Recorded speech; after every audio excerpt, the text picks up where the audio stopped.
Hello, welcome to the Hi. channel. I'm pleased to speak with Helen Kidan, who was the co-founder of the humanitarian and social advocacy group Horn Human Rights in 1998 and went on to co-found Eritrean Youth in the UK in 2003, which continued its operations until 2010. Helen joined the Eritrean Movement for Democracy and Human Rights, EMDHR, in 2014, which is based in South Africa, and went on to be an executive committee member in 2015. Helen is also a member of the UK-based Network of Eritrean Women, NEW, and Eritrea Focus, which I am also a proud member myself. Helen studied international relations and started working on human rights in 1998, just after the Badme border conflict between Eritrea and Ethiopia started. Over the years, she has worked with various Eritrean civil society organizations to bridge their differences and to create a strong civil society network in the UK and across the world. Helen has given presentations, including those at conferences pertaining to Eritrean civil society issues, the United Nations Human Rights Council in Geneva in 2016 and 2017, and continues to lobby on the human rights situation inside Eritrea.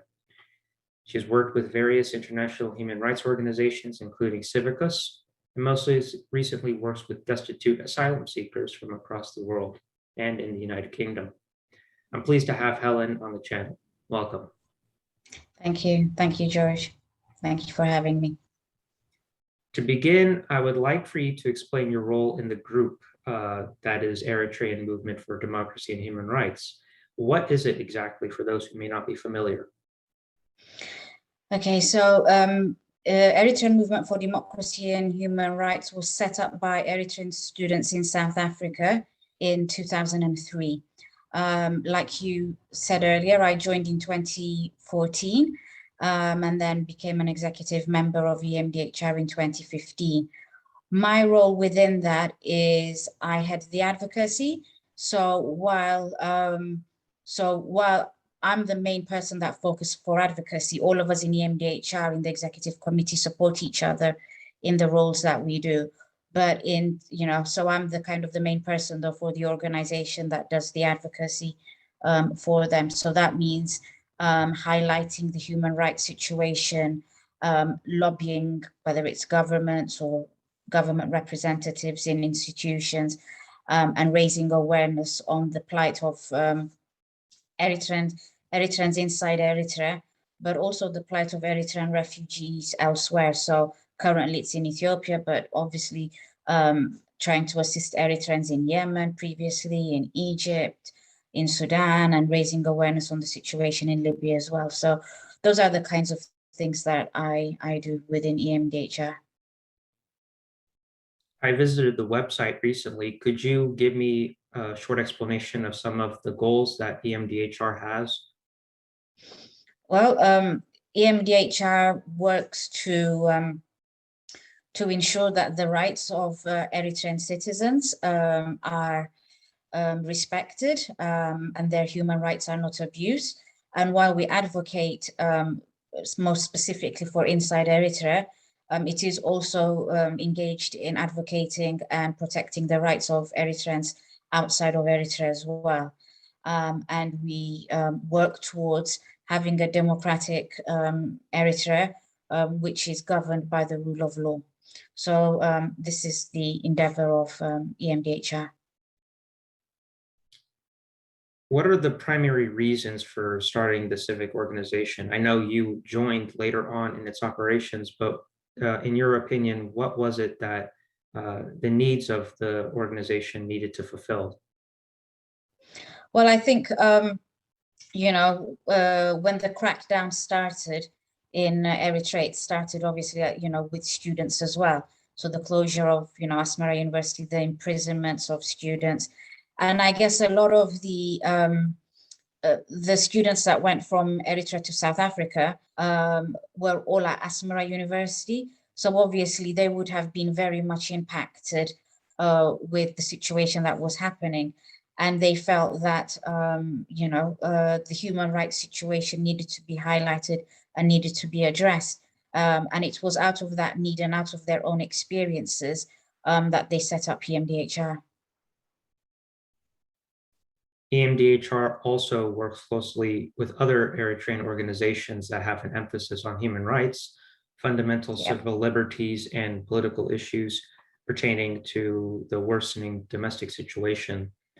Could you explain the contemporary history of Eritrean civic organizations in the UK? Do you know from your prior experience with working with others who are interested in these topics, what is the history of Eritreans organizing?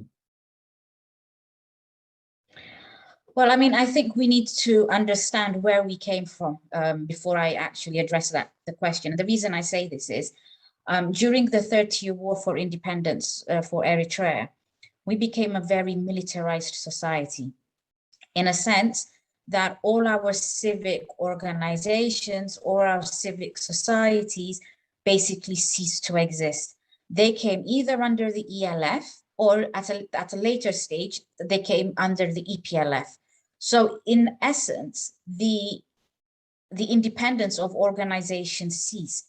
And this is why it was very easy for Isaias and PFDJ to do what they do in Eritrea, because already the platform was laid in the sense that we had no functioning independent civic society organizations operating inside Eritrea, and we didn't have any outside. So even in the UK, all these associations, women's groups, young people's groups, they all came under the banner of National Union of Eritrean Women, which is part of the EPLF, which is now under PFDJ. The National Union of Students, again, is under the government. So there was no independent civic movements. So 1998 came and the border conflict started. There was crackdown of human rights abuses in 94, in 93 when you had the arrest and the shooting of disabled veterans. In 94, you have, a lot of Muslims that were arrested. You also have the Jehovah's Witnesses having their citizenship being revoked. So we had all of these, we had human rights abuses before 1998. But then obviously, once your assembly is shut down, journalists are shut down, then that is, that's taking it at a whole other level. Now, because we didn't have any independent civil society organizations in the UK, when these things started happening, there wasn't a movement, or there wasn't something that could galvanize to go, to stand up against it.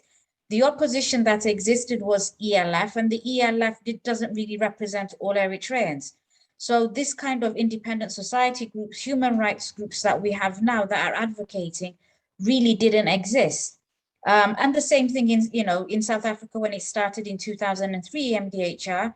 Okay, there wasn't that many Eritreans in South Africa, but at the initial stages, 1998 onwards, that's when we really begin to see the development of independent organizations in the Eritrean diaspora. So when we talk about the Eritrean civil society in the UK, the Eritrean civil society in the UK started from 1998. And much like the rest of Eritrean civil societies elsewhere, because we were weak, because we were starting up, it also became very easy for PFDJ to infiltrate these groups. So obviously there was a lot of groups starting, there were a lot of groups failing. Proper governance didn't exist. People were setting up out of emotion mainly because they were angry, but there was no clear aims and objectives. There was no clear goal as to how to bring sustainable change to Eritrea. So it was very much 1998 onwards really saw the beginning stages of independent civil society, Eritrean independent civil society in the diaspora. So much like elsewhere in the UK, we've had our challenges. One of the challenges that I mentioned to you just now is infiltration. The other aspect is skilling. Thirdly, having lived through the 30-year war for independence, whereby that generation, our generation that that grew up during that period only knew war. This whole idea of independent civil society organizations really didn't exist. So it was a new concept. So this whole premise of having proper governance, structure, all of these things that, you know, you probably take for granted, we were literally starting from zero. So over the years, you know, it's improved.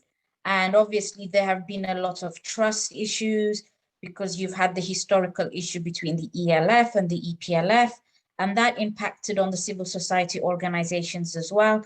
But I mean, over the last 5 years, I can honestly say that I think Eritrean civil society, not just in the UK, but in worldwide, has really begun to strengthen. And we see the strength of Eritrean civil society, not just in the UK. The 2016 Commission of Inquiry report wouldn't have happened if it wasn't for Eritrean civil society organizations in the diaspora. And various organizations like Network of Eritrean Women, you know, and other organizations in the UK really worked hard in terms of getting testimonies, in terms of lobbying and highlighting the human rights abuses taking place inside Eritrea and the ongoing suffering of Eritrean refugees in refugee camps and trafficking. So I think over the last 5 years, the work is becoming more consolidated. And what I see in the UK is I think we are coming together more. But obviously, having said that, there is still a lot of challenges and there is a lot of work to be done. But I think now that we all know where we are going and we are more understanding the situation and there is a greater understanding of what our roles are, I think that's helping us to strengthen each other. So I you know, while there are challenges, I do see that there is light at the end of the tunnel. And I think both in the UK and elsewhere, I think that Eritrean civil society organizations are making strides. Well, you speak on some of the historical analysis of how these groups developed. What prior experiences do you draw from to establish a strong base of support for these civic society groups and from humanitarians and from Eritreans throughout the world? So what experiences do I draw? I think trust building is key in terms of building civil society organizations. And the only way that you can build trust is if you work together. And that trust develops as you work together. So, I mean, for example, with EMDHR, we have been working collaboratively with other organizations. So over the last, over a year and a half, we've been working, for example, with ERISAT, Eritrean diaspora in East Africa, and with Africa Monitors.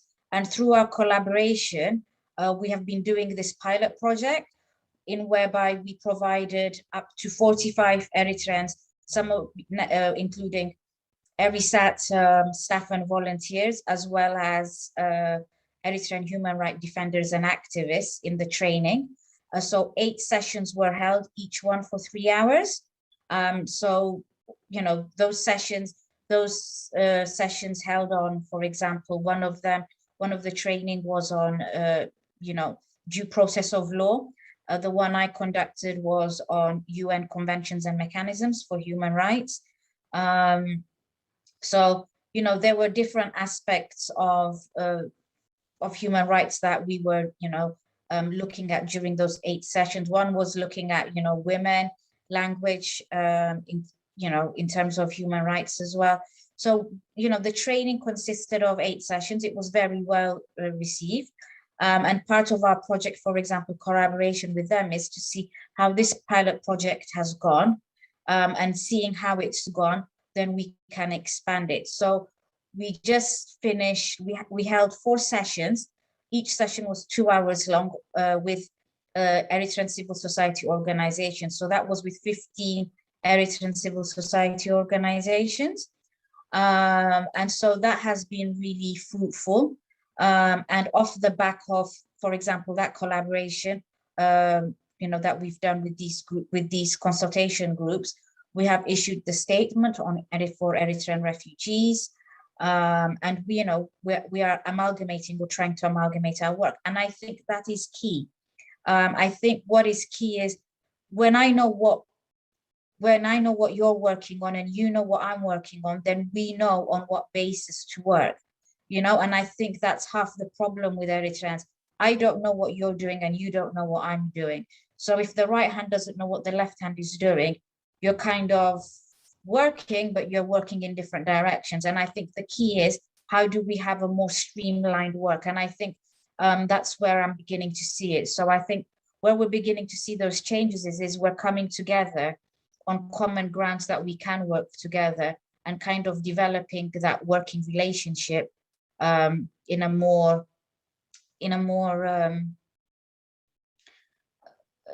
formalized way, or in a much more effective way of working. You talk about cohesion in terms of working with one another in order to bring about real change. Can you speak on the positives and negatives of the effort to bring awareness to the issue of the PFDJ's human rights violations to the diaspora? I think, I think there are quite a number of challenges, and we have to understand, again, I think historically where us Eritreans came from. If everything was controlled by the fronts, either the ELF or the TLF, and you don't have independent verifying bodies, things become very difficult for the Eritrean population to understand. And what I mean is, if you look at what PFDJ does, and what they're very good at doing is character and assassination. The second aspect that they're very good at doing is spreading misinformation. And because we don't have a culture of verifying things, it's kind of, I tell you that somebody's bad, and then you go and tell that next person, and nobody really thinks to verify, is that true, is that not true? And then that misinformation then becomes fact. And in that process, the Eritrean people then become confused, and they don't know what to believe and what not to believe.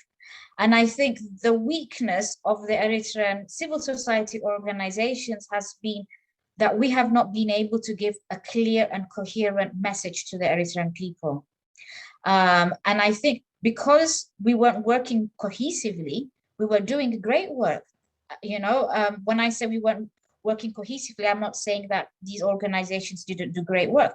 These organizations do a great deal of great work and continue to do a great deal of good work.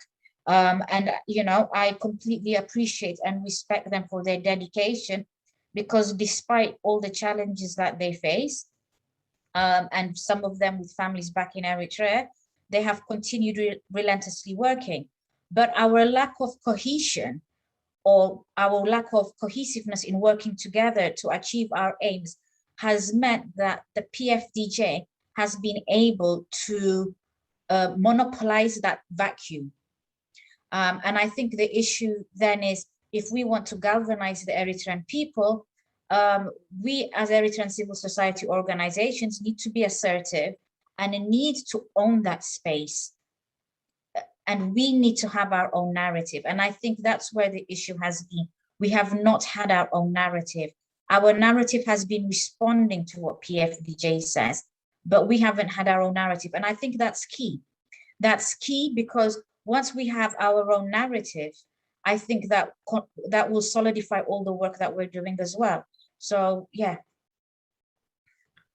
In the About section of the EMDHR's website, the background explanation states that, quote, a sustainable democracy, rule of law, and respect of human and democratic rights can only be achieved through nonviolent, indigenous, and positive reform based on full comprehension, awareness, and participation of the general public, referring to the Eritrean public, of course. How important is this message to those who have either abandoned the notion that the path towards freedom can be achieved in a peaceful manner, or that it can be achieved by Eritreans specifically? Well, whatever change happens has to come from us Eritreans. Nobody's going to clean our house up. We have to clean our own house. Okay, whatever the mess internally, we have to deal with it. in terms of non-violence resistance, there are many forms that it can take. Yes, we have repression inside Eritrea, but we can still resist. You know, civil disobedience is a form of resistance. And if we want to have sustainable democracy, then instituting civil society organizations, teaching our people how to resist effectively, teaching them what their rights are key to it. What we tend to see is where change comes through conflict, it breeds another conflict, you know? And conflict on top of conflict brings more conflict. And I think in the case of Eritrea, since 1890 until now, we have been in one conflict after another, one Italian colonization. Then we went under British protectorate. Then we became federated with Ethiopia. Then came the War of Independence. And then came the border conflict in 98 with Ethiopia after independence. And, you know, and then since independence, we've had one-man dictatorship. So in essence, the history that we have is a violent history in itself. And the only way that we can break that mindset is if we start that discussion, if we start that process, if we know where we've come from, then we know where we're going, and we will know how to address these issues. And this is where civil society is absolutely key, because as civil society organizations, it's our responsibility to start that civilized political discourse. Our political parties are weak, and they haven't been able to take that mantle. And if that mantle is not there, then Eritrean civil society organizations have a responsibility to ensure that that civilized political discourse has a space and it can grow from that. And I think that organic growth is what will sustain Eritrea. If you look at Eritrean culture and history, Eritrean civilization started bottom up. It started from the villages. And I think if we want to bring sustainable change in Eritrea and create that democratic process, that also has to come from the people, bottom up approach. We cannot be a top-down approach, because we would then be instituting the same dictatorial systems, the same colonial systems that existed in the first place. So empowering Eritrean people to have a voice is key in this. It seems that EMDHR, but more broadly, you and others who are working for years on this issue are basing your philosophy on the Universal Declaration of Human Rights, which respects the freedoms and values of everybody in society. To initiate the public dialogue that you're speaking about, is it important to instill democratic values into the political culture of Eritrea? Absolutely, absolutely. And over the course of this last 20, 30 years, what we've seen a lot of organizations that are headed by one man or one woman, and we haven't had that proper institutionalization. And having proper governance, having proper institutionalization of organizations is key in building strong institutions that will be able to protect the democratic rights of its citizens, but also teach its citizens what their rights are to ensure that, that their rights are also upheld. So, the whole institutionalization process is very important in ensuring democratic rights. And unfortunately, what Isaias Afwerki and PFDJ have done over the course of these last 30 years is to ensure the destruction of every institution in Eritrea. So we don't have proper working ministries. We don't have an assembly. We don't have another governing body. The law, everything is Isaias Afwerki. The ministers are not ministers in the way that you assume ministers in other countries are. They hold no political power. So in a sense, we have had the complete destruction of our institutions. We have had the destruction of the family, which invariably has destroyed the social fabric of the society. So who fills in that gap? It has to be the civil society organizations. in order to bridge all these segments that have occurred in that society. So in analyzing this, if the civil society organizations themselves don't have that democratic values, don't run their organization in a democratic way, then how can we build a democratic society? We ourselves have to be able to do that. And part of the training and the consultation process that we've held this year has been about this. It's about empowering our organizations in ensuring that we help each other to grow our governance, to strengthen our governance, to build capacity within our organizations. It's not about saying, hey, you're bad, your organization is not working well. We all have weaknesses within our organizations. You know, majority of us are working as volunteers, but it's not the point of saying that one is weak and that one is bad. It's about saying, how do we work together to strengthen each other? How do we work together to build capacity? If I know you are weak in something in your organization, and I know as EMDHR we're doing it, then, you know, it's our responsibility to say, hey, you know, you can do it like this, and give you guidance and advice and assistance in, so that, you know, where your shortfall is and where our strength is, we can fill that gap. And I think if we're able to do that, and this process has in a way started, if we are able to do that, then there is no reason why we won't instill those democratic values, why we won't have those democratic rights.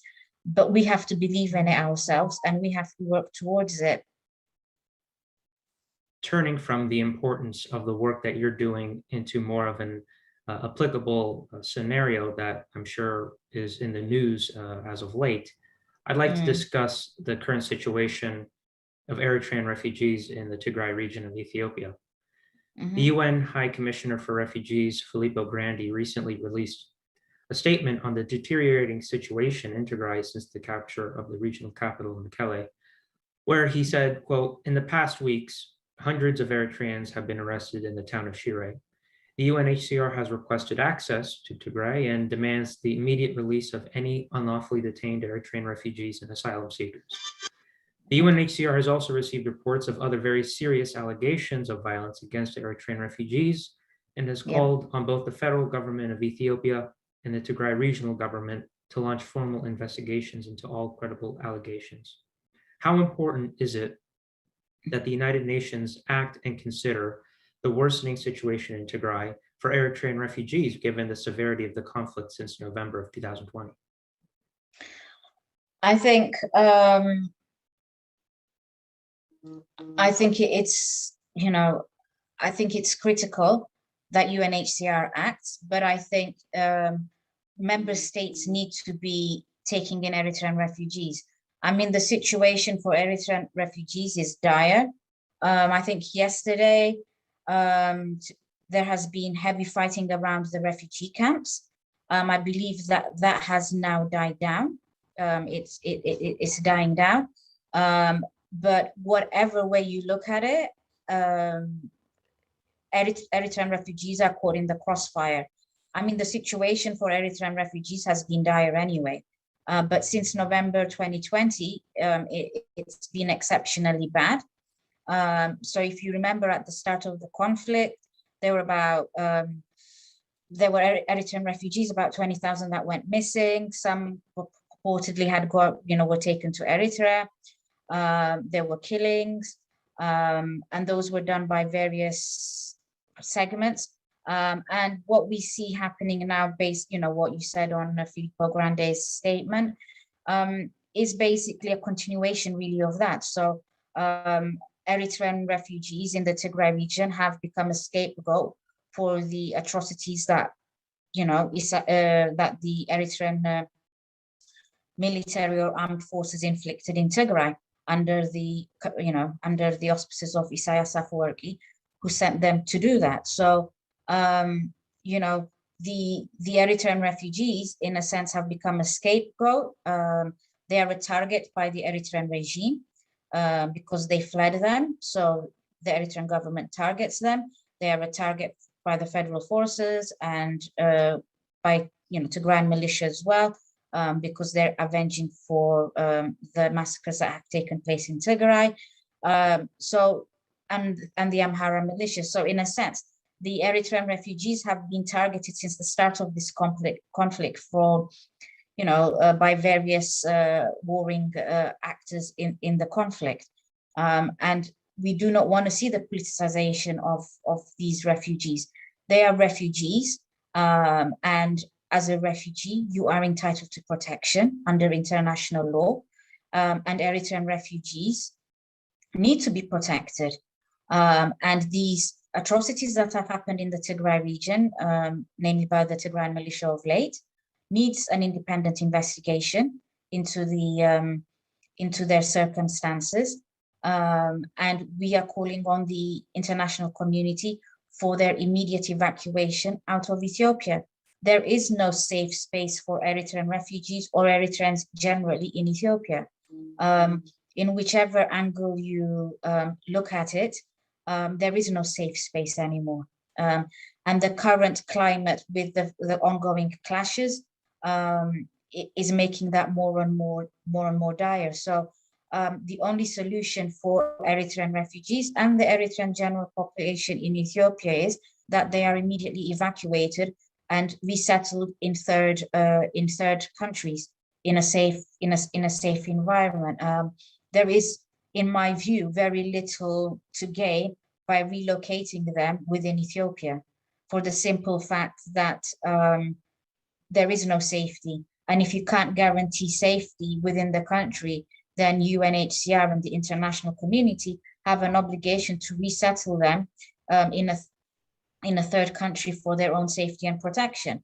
Whether it is countries saying that they will take a certain portion of them, and different countries do that. But I mean, at this moment in time, we are asking the international community for immediate assistance in providing protection and safety and evacuation of Eritrean refugees.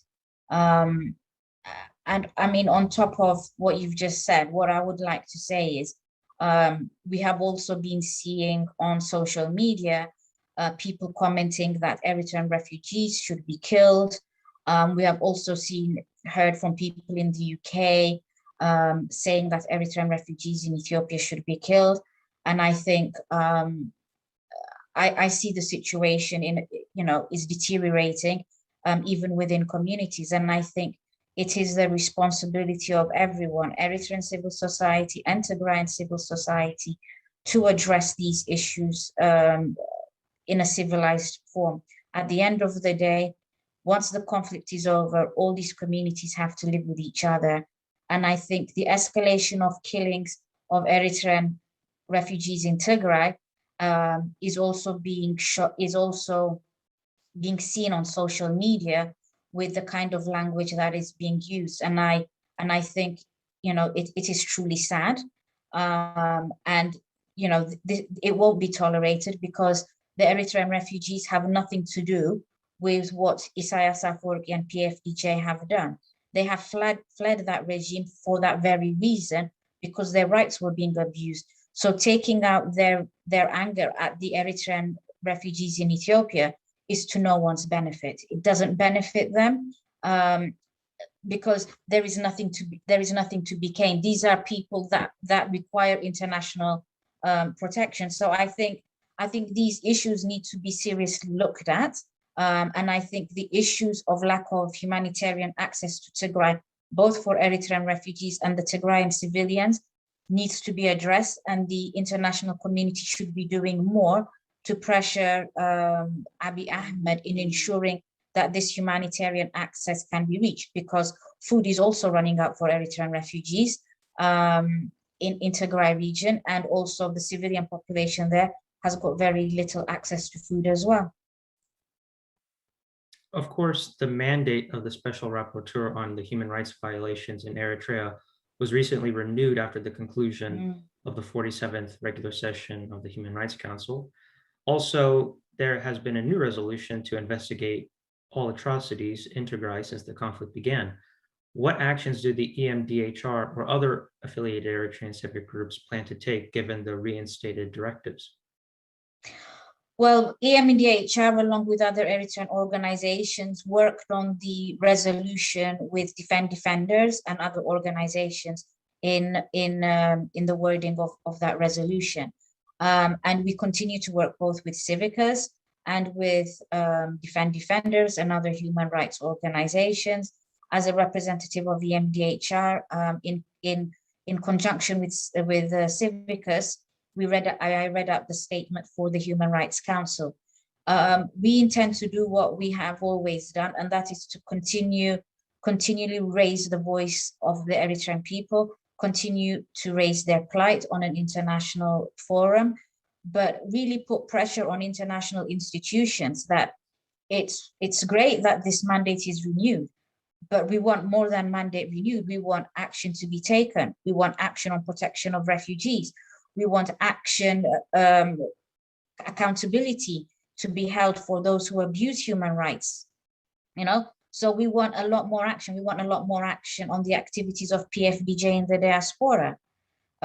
So there is a whole host of things that feeds into the Eritrean repression inside Eritrea as well. As much as it's the government doing it inside, it also has its supporters outside, and its supporters outside that continue to terrorize Eritrean communities outside of Eritrea and continue to support the regime in Eritrea to continue its human rights violations should be held accountable.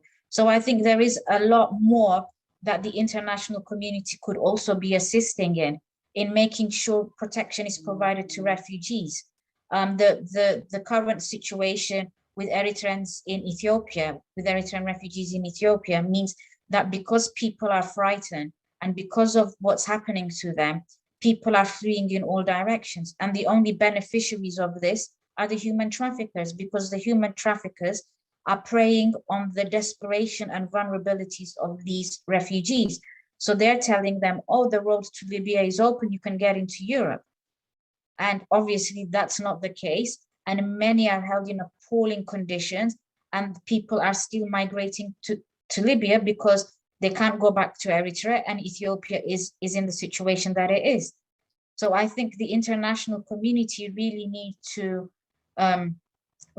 up their game, and the African Union has really lagged its feet behind, really needs to take affirmative action in providing security to refugees.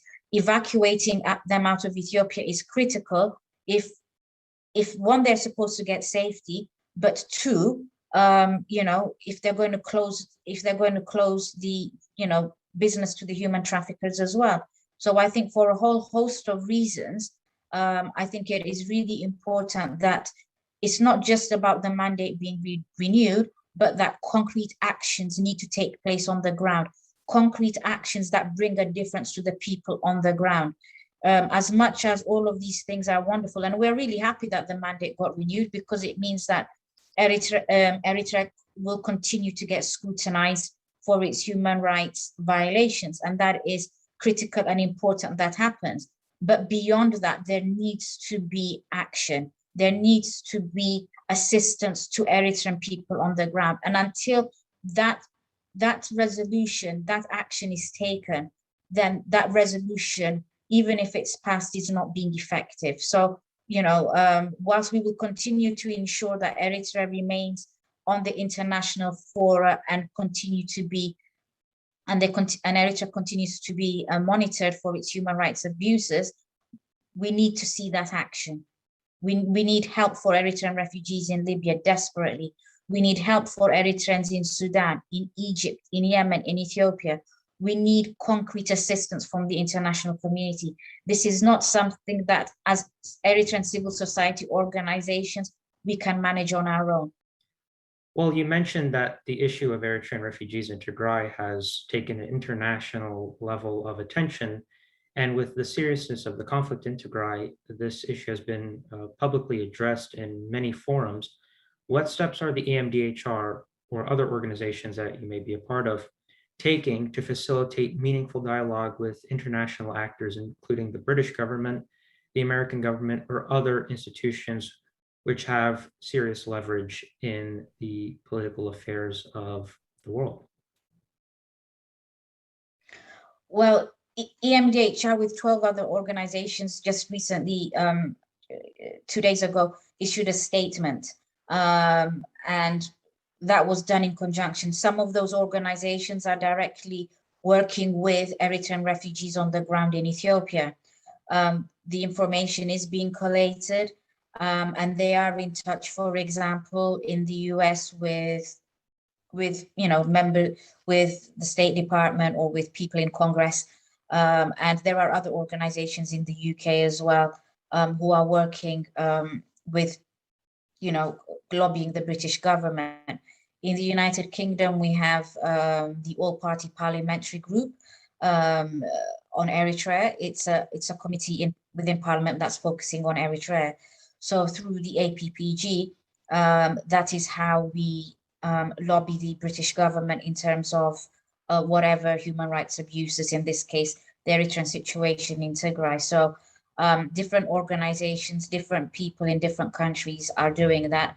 And what we are trying to do is kind of facilitate so that we're all working together, even though we're in different countries, because sometimes it is a challenge when we're all in different countries to work, but it's kind of facilitating that. So that's what EMDHR is doing. We're working with different groups and trying to bring all our work together. So we're feeding each other information and being able to effectively lobby on these issues.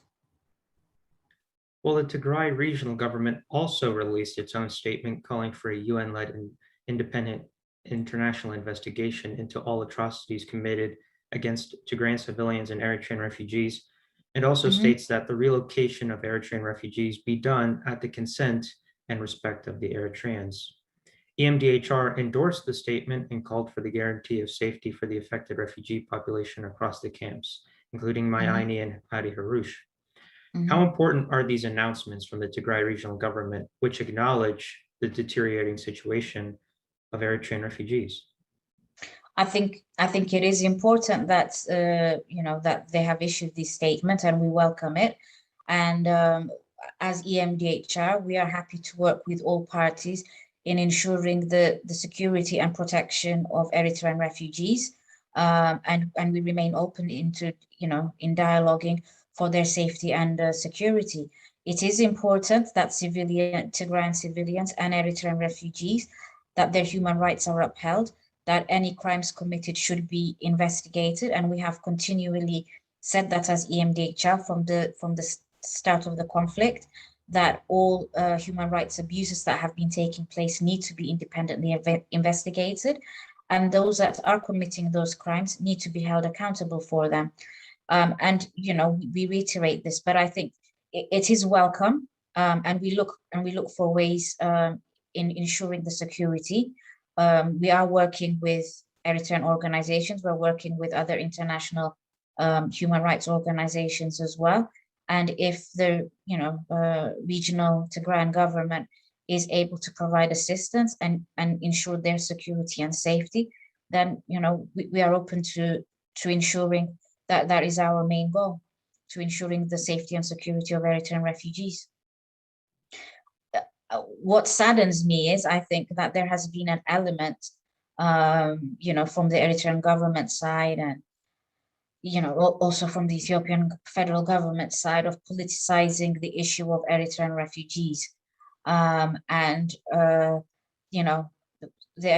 social media, on Twitter, we see that Eritrean government supporters have been issuing statements, and the Eritrean government via them has been issuing statements about how they are concerned about Eritrean refugees in Tigray, and trying to score points with TPLF on this.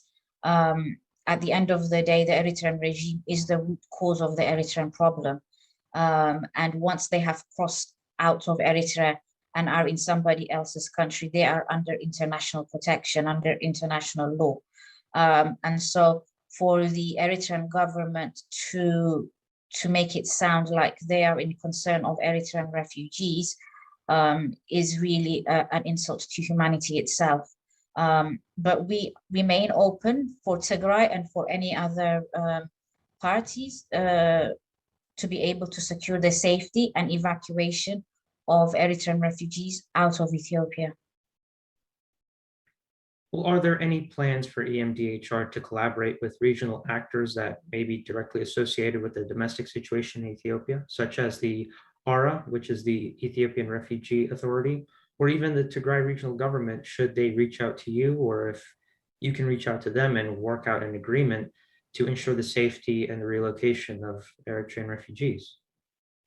I mean, while EMDHR hasn't been working directly with ARA, through organizations that we work with organizations that are directly in touch with ARA in terms of the protection of Eritrean refugees in Ethiopia. So whilst we don't have direct link with them, we are in contact on a regular basis with Eritrean organizations that are collaborating with them to ensure the protection of Eritrean refugees. And that is something that we will continue to do.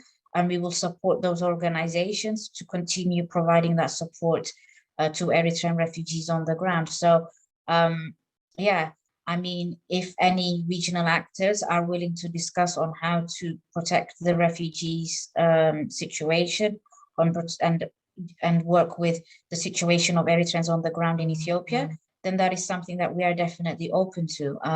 At the end of the day, we are not a political organization, so you know, their internal politics is not of concern to us. What is of concern to us as a human rights organization is the human rights of the Eritrean refugees, and we call for the human rights of Tigrayan civilians and all other parties involved in this conflict, for all civilians, for their rights and dignities to be protected, and we will continue advocating for that. Are there any messages that the EMDHR or other Eritrean groups have relayed to Tigrayan advocacy organizations about the issue of Eritrean refugee safety? And is there potential collaboration of solidarity and protest against the current military offensive in the region? So in terms of the refugees, I mean, there is collaboration between various Eritrean organizations and also individuals. There has also been collaboration with other non-Eritrean organizations looking at the situation in Tigray as a whole and the ongoing humanitarian crisis. And that is something that we have, we have been advocating and collaborating with. In terms of the Eritrean refugee situation, there is quite a lot of upset within the Eritrean population outside, because the Eritrean refugee population has really been undermined, or has been has not been highlighted in as much the same way as what the atrocities happening to Tigrayan civilians. And in essence, since the start of the conflict, regardless of which parties it has been, and the suffering of Eritrean refugees has been underreported. And I think we're seeing quite a number of Eritreans being frustrated that not enough is being done to support Eritrean refugees. So in essence, we are collaborating, but I think the clear understanding of what's happening to Eritrean refugees on the ground is still, there is still a lot of work that needs to be done, that needs to be brought to the attention of the international community. And I think UNHCR and the international community really need, really need to push this forward and to really examine what's being reported, so that concrete actions can be taken. But I think there is a lot more work that needs to be done in respect to Eritrean refugees. I think, unfortunately, much with the civilian human rights abuses, the fact that all of these things are being politicized is really adding damage, because the Eritrean refugees have almost in part become a pawn in the politics. And so it's kind of disenfranchised them and disempowered them, because they are either seen as being pro-TPLF, or they're seen as being anti-TPLF, they're seen as being pro-Isaias PFDJ, or they're seen as being anti-PFDJ. So their voice, their being is basically being denied, because they're just being labeled as being a political actor, when they are non-political actors, and when they have no agency or no power over what's happening in Ethiopia. So this is where it becomes very critical, and this is what's really endangering them. So, and like I said, what's happening on social media is just adding to that misery. Because when people are advocating for violence or for the killing of refugees via social media like Twitter and Facebook, or are denying that these things are happening to them, are in essence also adding fuel to the fire. So while these people may not be inside Ethiopia and may not be armed, they are in a sense also fueling this. And I think this is another aspect that we really have not been understanding in this 8-month conflict, that social media is also playing its role in this. And I think, so there is multidimensional aspects to this, and I think it really needs to be looked at for better engagement and for better advocacy and lobbying and awareness raising. So you're explaining that the complexity or the nuance in the situation with respect to Eritrean refugee safety in Tigray is either not being reported on as much or has completely missed the point, with the discourse devolving into a political argument over the issues pertaining to the political history of Ethiopia and Eritrea. Is that a correct analysis? Yeah, that's exactly, yeah, that is a correct analysis. And I think changing that discourse is key to making sure that their story is told, their voices are told, not the way others perceive it, but what is theirs. And I think giving people that ability to tell their own story is giving them back their own dignity, giving them back their voice. Because yeah, the underreporting of it, the lack of the fact that they've become political pawns, and they've become voiceless and have just become a vacuum. They're just a vacuum in all of this. Is really damaging on so many levels. Well, in closing, I'd like to ask just broadly about the organization of Eritreans in the diaspora, essentially since independence. Sometimes the Eritrean population's perception of the opposition is one that sees inaction, a lack of organization, infighting, and general disunity in the messaging in the most urgent and important issues that pertain human rights violations and the denial of basic freedoms by the PFDJ regime. Just to touch on what you stated about the PFDJ's strategy in galvanizing support, why do you think that the PFDJ and its affiliated associations have been so successful in mobilizing people to support the dictatorship? I think one, money. A lot of the Eritrean dictators, lackeys that are outside of Eritrea do get paid. But also, I think the machinery, the propaganda machinery was well used during the War for Independence, and that machinery was well established. So automatically, when Eritrean civil society started, it was never a level playing field, because already that propaganda machine was set up. As for Eritrean civil society, didn't exist. So we were starting basically from zero upwards. And I think that has been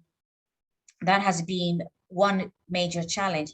The other major challenge is, I think, Eritrean civil society organizations have really been slow in understanding the power of social media. PFDJ was quick and smart, and they knew how to use social media effectively. And I think the Eritrean civil society organizations have been really slow in understanding its power, but also in understanding how to use it effectively. And I mean, through this consultation and training, one of the things that we're hoping to change is to ensure that we have that. And the other issue is, I think the fact that the Eritrean opposition hasn't been able to come up with one narrative has really made the situation bad. So like EMDHR, we work for human rights. Network of Eritrean Women works for human rights. Eritrea Focus works for human rights. YACL works for human rights, and which is great. And all other Eritrean organizations are working, and they're doing wonderful jobs. But the narrative of what the Eritrean population want to hear is not one narrative. And I think that creates then confusion. So people then automatically assume, they're not cohesive. There is infighting. And so then that gives an opportunity for PFDJ to really milk it for all that it's worth. And then I think the one advantage that PFDJ has is they have only one message. So if you are one party, you just have one message. And I think the fact that we are an evolving democracy is quite good, because we've got different organizations with different voices, and we want to capitalize on that, because that is great. I don't think the issue, I think the problem that we have as Eritreans, more than the civil society organizations, is the fact that the political parties are very weak. And what is lacking within the Eritrean space is which I touched a bit earlier on, is the political space, because that political discourse is not happening. And that political discourse is not happening because there has been a certain level of disengagement within the Eritrean political parties themselves. They haven't been able to galvanize the Eritrean people. And really, they haven't been able to fill that vacuum up. And I think that gives people the issue that there is no clear leadership, that there is no clear direction within the opposition. And so maybe from an outsider's point of view, it looks like there is a lot of infighting and not a lot of work is being done. But there is a lot of work being done. And I think it's that differentiation, making the difference of what is being done, what isn't being done, which organizations are doing, what organizations aren't doing, what are the political parties doing, what are the civil society organizations doing. That message is not clear, and it's not reaching the Eritrean people in the clarity that it should. And I think in that respect, that also shows a weakness on civil societies, because we haven't been able to say, this is who I am, this is what I do, this is what our organization does. And I think that needs to permeate to the Eritrean people. And there is a lot of work that's done, it's on social media, but I think a lot more needs to be done to inform people on the ground. Interesting point that you raised, that the PFDJ is able to consolidate its message, and you alluded it to the Eritrean civic societies, which are based outside the country, which are multiple organizations working at the same time. Mm-hmm. Do you think that the fact that in Eritrea, it's only the PFDJ who's allowed to organize, and in the diaspora, it's many different Eritrean opposition groups, which grow out of a sense of democracy, since these are all based in Western countries, is that sort of a reflection of just how dire the political situation is inside the country, because of the lack of the ability to have that political space, as you mentioned, to be able to challenge the authority of the regime? Absolutely. I mean, the fact that PFDJ Isaias is able to completely dominate that space, the fact that there is only one voice clearly shows you just how bad the country is, because even within your own family you have different points of view. So how is it possible that a country can only have one voice? It's impossible. So the fact that we have voices, different voices, and I mean, yes, there are a lot of Eritreans in Western countries, but we have a lot of Eritreans throughout in different African countries, in Australia, in the Middle East. And we do engage with Eritreans from different parts of the world. And increasingly, people are becoming a lot more emboldened, making their voices heard. In Africa, the issue was that they are easy to kidnap, especially countries bordering Eritrea, like Sudan and Ethiopia, including even Uganda. The safety of Eritreans is really appalling, because the Eritrean government basically can do so. It's kind of out of fear, but a lot of people in various ways do still voice their opinions. So I think the fact that Eritreans are becoming emboldened. The fact that people are taking to social media, discussing things, to me is a good sign, wherever they may be, wherever country they may be. And I think that kind of discourse, where whether we agree or disagree with each other is taking place, is healthy. Usually PFDJ and a lot of Eritreans think we have too many Eritrean groups and this is really bad. And we need less, because if we have less, then then we would be more effective. My answer to that is, the more you have, the better. Because if you think about it, when we set up, how many organizations went bust because they got infiltrated? Lots. I can't even tell you how many organizations in the UK have gone bust over the years. And because we had so many, the good ones survive, or the ones that are able to survive, and the ones that go. So if you have only few and they don't survive, that means you're going to have nothing left. But also, one organization cannot help all Eritreans. It's impossible. The problem of Eritreans is huge, not only inside Eritrea. If you think near Eritrea, in Israel, in Libya, in Egypt, Sudan, Ethiopia, Uganda, Kenya, the situation of Eritreans is in a bad way in all of these countries. So if we are going to support Eritreans in all of their different spheres and issues that they have, then we need a lot more organizations. The issue is not about organizations. The issue is, how do we work effectively with each other? How do we collaborate? How do we link with each other? Whether an organization is in Egypt or in the state of Israel or in Libya or wherever, how do we work with Eritreans? If they don't have organizations in those countries, what can we do to help them? So I think, I think civil society has, despite it, what people think, the fact that people are able to criticize it, the fact that people are saying there is this, there is that, there is diversity, is in a way healthy, because it's showing that there are different faces of Eritrea. There is no one Eritrean. There are different types of Eritreans. There are different ethnic groups. There are different languages. There are different levels of skills, different features. So there is no one ideal prototype of an Eritrean. So for me, I see it as a blessing. Well, in the UK, I know that you've received a lot of support for EMDHR, Eritrea Focus, and other organizations that you've mentioned. Are there any tools that you employ to recruit Eritreans that have just arrived as refugees or asylum seekers who are also concerned about the situation in Eritrea and want to contribute?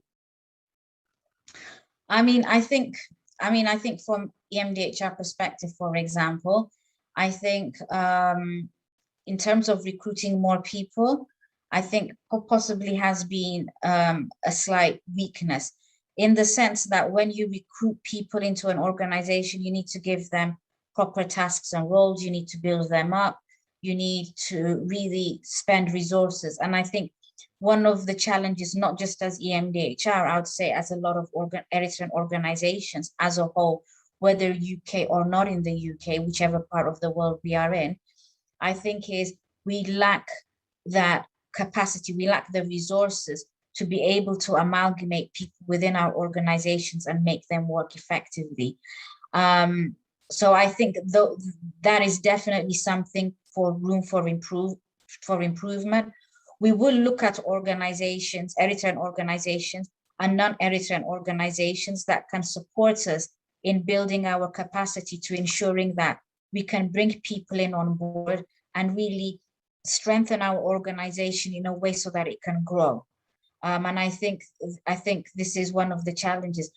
I think part of the problem for that comes from the very fact that, like EMDHR started in 2003, and like I said, all Eritrean organizations started in 1998 onwards, that because there was so high levels of infiltration, and the Eritrean government spends lots of money, spends its intelligence on infiltrating and closing down Eritrean organizations outside, that it's almost created a fear of letting people in.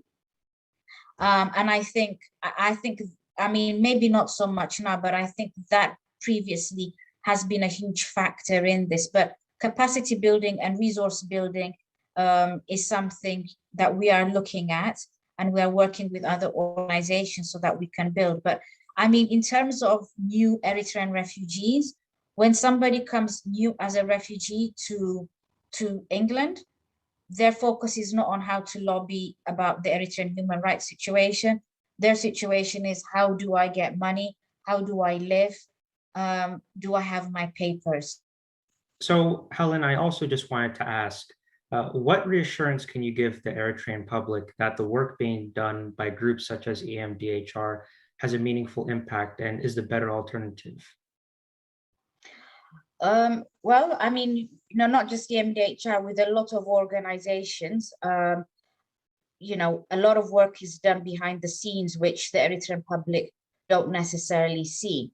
But obviously, when we advocate on behalf of them into international communities, there is work that gets undertaken. So, for example, in the case of Ethiopia, because of the current situation, I'm just mentioning that it's like when atrocities happen or things happen to the Eritrean refugees, getting the information out as soon as possible is key into saving more lives and into getting people moved and to providing that support for victims as well. So not just in the case of Ethiopia, but in those cases. Women's groups, for example, would be advocating for Eritrean women inside the country and for refugees, and that has an impact on those women on the ground in terms of getting them the assistance and the help that they need. So, so there is a lot of work that gets done, one in terms of that, but also in terms of, like what we touched upon earlier on, in terms of the democratization process, strengthening civil society organizations and being more effective. So yeah, unfortunately, because a lot of work gets done, and as Eritrean organizations, we're not as effective in saying the work that we do, it might give the impression to a lot of Eritreans out there that enough work is not being done or work is not being done, but that is far from the truth, in that sense that there is a lot of work being done, but it's not being told. So I mean, what I can say to the Eritrean public is that, we need to build sustainable organizations, and we need to have, encompass democratic values within our society to ensure sustainability. And the ones that are building that at the moment are civil society organizations. So ultimately, we do not want to go back into dictatorship. We don't want to go back. We want to break that cycle of violence. We want to break that human rights abuses. We want to ensure that there are human rights. And I think having a diversity of organizations, civil society organizations, having organizations working in different areas and collaborating as we're doing with other organizations is key in building and empowering Eritrean people, but also in creating that narrative and enabling Eritreans to have that discussion. Because fundamentally, the biggest issue or the biggest problem for Eritreans has been is we have not been talking. We were always under oppression of one sort or another, and you're always scared. It's like, sort of early, don't say this, don't say that. So in essence, these civil society organizations are enabling that discussion to happen, are giving that space for that discussion. So even that in itself is a huge achievement to where we were before to where we are now. Are there any opportunities for interested Eritreans or other humanitarians to join EMDHR, Eritrea Focus, the network of Eritrean women? How can people get involved?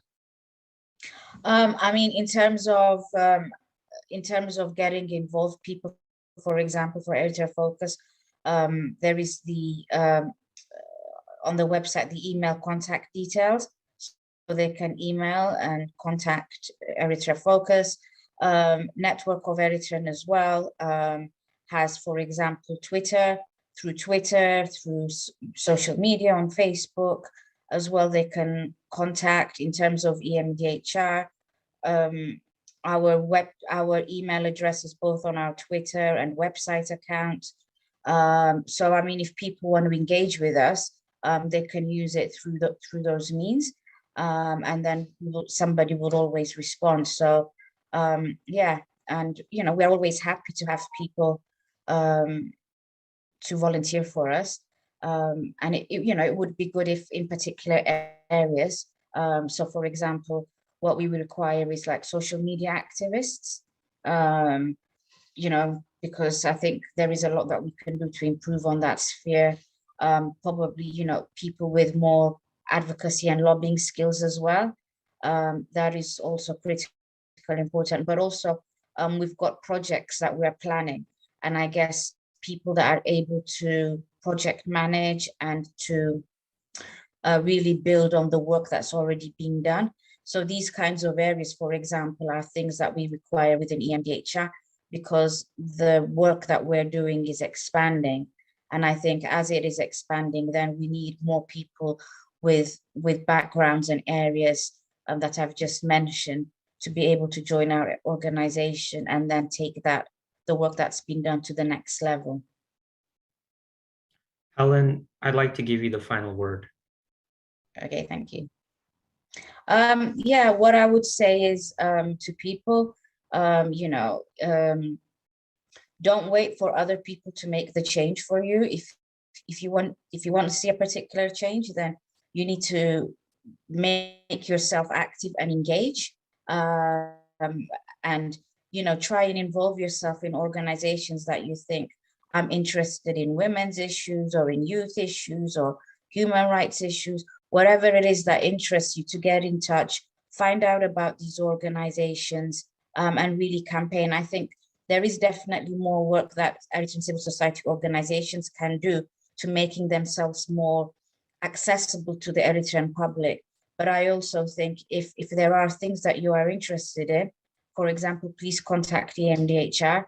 If there are other, and if you contact and you say, I'm interested in women's groups, then we can try and put you in touch with other groups that that are kind of in your interest line. So yeah, and follow events, follow things that are happening on social media as well. And yeah, I think it's not EMDHR's responsibility or Eritrea Focus or Network of Eritrean Women or YAAK or Surbana or Erisat. It's all of our responsibility. If we want that change, we all need to be engaged. We all need to be working together. So I think don't wait for the change to happen. Be proactive in bringing that change about. So that's what I would say to to Eritreans out there who are thinking, why isn't this happening? Why isn't that happening? My thing is, well, come in. If you have the skills to move things along, then make yourself accessible to these organizations where 90% of all Eritrean organizations and people are volunteers.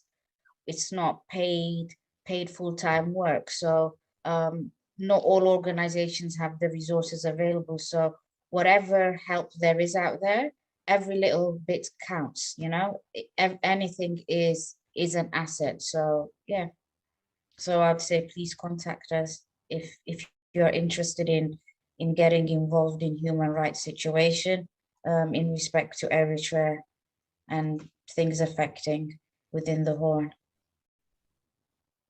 Helen, and I'd just like to say, yeah, thank you for giving me the opportunity. Thank you for coming on to the platform. I appreciate it. You're welcome. Thank you very much. Thank you.